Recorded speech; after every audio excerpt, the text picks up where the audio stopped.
on the solar wind proton temperature anisotropy at Mars orbital location.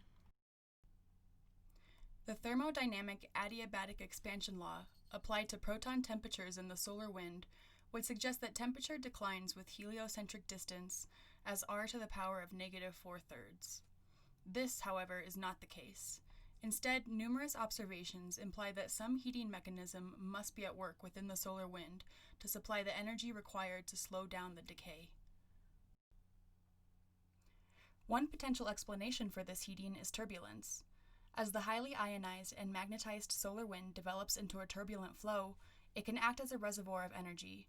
Plasma instabilities and associated wave-particle interactions cause energy to enter the system at large scales. It is then transferred to smaller and smaller scales in an energy cascade.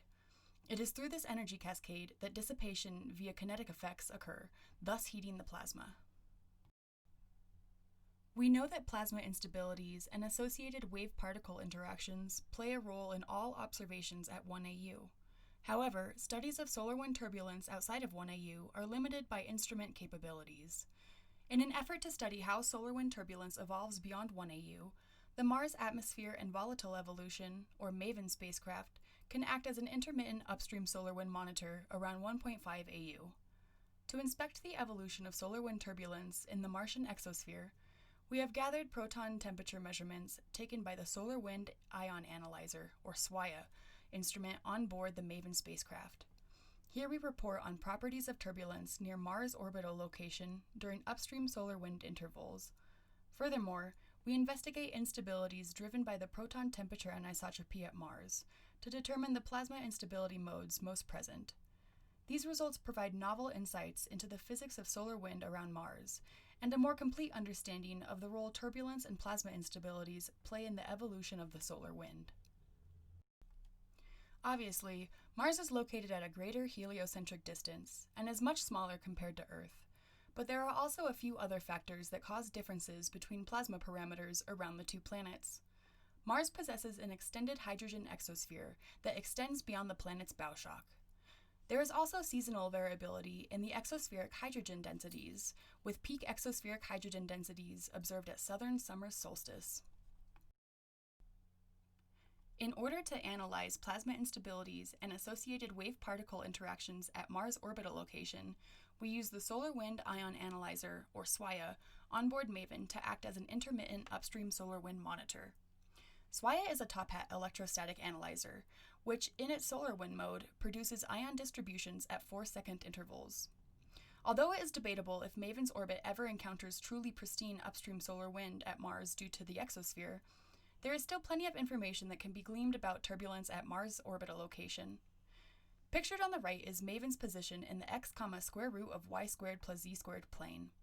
We took upstream solar wind measurements from the 1st to the 10th of each month from January 2015 to January 2016. For this presentation, we will only look at data from January 2015 and June 2015. Because of the solar wind's strong magnetic field, the transport of energy is direction dependent, which gives rise to temperature anisotropy. The temperature anisotropy in protons can be described by the ratio of the proton temperature component perpendicular to the B field to the proton temperature component parallel to the B field, otherwise known as the RP value. The distribution of RP values observed in the solar wind depends strongly on the ratio of the parallel proton pressure to the magnetic pressure, otherwise known as the parallel plasma beta, defined below. Here, NP is the proton density, Kb is the Boltzmann constant, and mu0 is the vacuum permeability. An RP value of 1 corresponds to temperature isotropy, or a state of equilibrium. If RP deviates from unity, proton temperature anisotropy may drive various plasma instabilities. Some commonly known instabilities, such as the ion cyclotron instability and/or the mirror instability, arise when the perpendicular proton temperature component is larger than the parallel proton temperature component. However, when the parallel proton temperature component is larger than the perpendicular proton temperature component, the parallel and/or the oblique fire hose instabilities may arise. To search for the effects of various instabilities, we plotted the distribution of large samples of observations over the parallel plasma beta and RP plane. The parallel plasma beta and RP plane is a tool to study the impact of anisotropy-driven instabilities on protons in the solar wind. Here are examples of distributions of proton temperature anisotropy measurements with respect to the parallel plasma beta being constrained by instability thresholds. This figure from Hellinger et al. 2006 contains overplotted curves showing the contours of the maximum growth rate, gamma max, in the corresponding plasma. The left plot displays the contours of gamma max for the proton cyclotron instability, which are the solid curves, and the parallel fire hose instability, which are the dashed curves. The right plot displays the contours of gamma max for the mirror instability, represented by dotted curves, and the oblique fire hose instability, represented by dashed dotted curves. We now move on to the findings of this study. An example of a manually identified upstream solar wind period on January 9, 2015, using SWIA and MAG measurements is shown here. Panel A displays the X, Y, and Z MSO position coordinates of MAVEN. Panel B shows the magnetic field vector measurements. Typical upstream solar wind B field measurements for the duration of the study had a magnitude less than around 10 nanotesla. The X, Y, and Z B field MSO coordinates also showed lower fluctuations compared to values obtained inside the induced magnetosphere. Panel C shows the MSO velocity coordinates in kilometers per second on the left-hand side and the ion density measurements on the right-hand side. SWIA assumes that all ions are protons.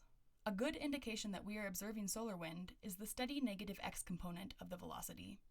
The typical density of the solar wind would rise no higher than around 10 protons per cubic centimeter. Panel D shows the proton temperature measurements. This is a non-standard data product produced by using 3D distributions of temperature measurements. Moments are then calculated on the ground and alpha particles are subtracted out. Panel E shows the general temperature measurements. Intermittent structures are a feature of turbulence. One way to quantify intermittency of turbulence is to calculate the probability distribution function, or PDF. PDFs of turbulent quantities are Gaussian, but the PDFs of increments of a turbulent quantity are not. By taking the increments of the magnetic field, dB, we can highlight the gradients and hence the intermittent structures present. As the solar wind is a highly variable environment, extreme values of increments can be present, such as the tails shown in Figure A. Other times, there are virtually no tails, such as in Figure B. Here we have the power spectral density of the magnetic field fluctuations for January 2015 and June 2015. Both show typical turbulent spectra. We have an inertial range in both images where the slope is close to -5/3, a typical feature of developed solar wind turbulence. These inertial ranges are observational signatures of turbulent cascades that relate to the energy transfer process that heats the solar wind. Around the frequency value of 1 Hz in Figure A and closer to a frequency of 0.25 Hz for Figure B, we see the slopes of the spectra becoming steeper, indicating additional dissipation at those scales.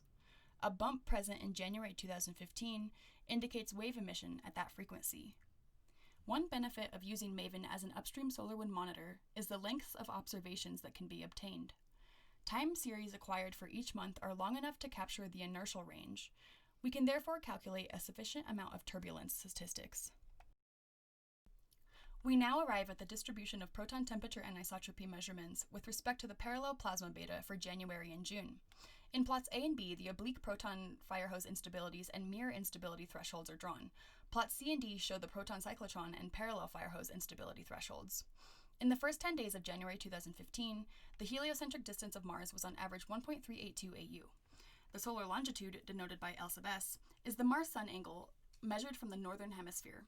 For January 1st through 10th, L sub s had an average value of 266.65 degrees, which is close to the northern winter solstice at 270 degrees.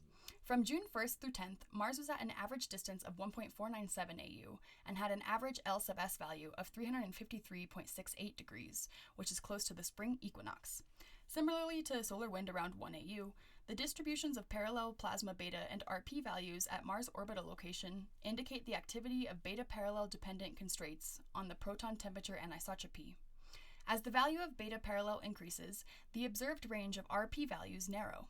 One common trend observed from January 2015 to January 2016 is the generally lower parallel plasma beta values than those seen at Earth.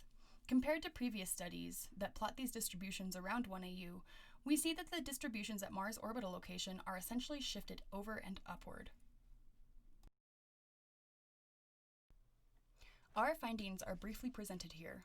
For more information on the topic, keep an eye out for a manuscript of the same name in the early months of 2021. In the meantime, we will continue to probe the datasets to determine if there is a systematic difference in the proton temperature anisotropy measurements that can be accounted for by the seasonal variability. The distributions of parallel plasma beta and RP values are different at Mars' orbital location compared to Earth's. Therefore, we must try to decouple the impact of the Martian exosphere. We know that the role of plasma instabilities and wave-particle interactions in turbulent heating evolves and changes as we move to different heliocentric distances.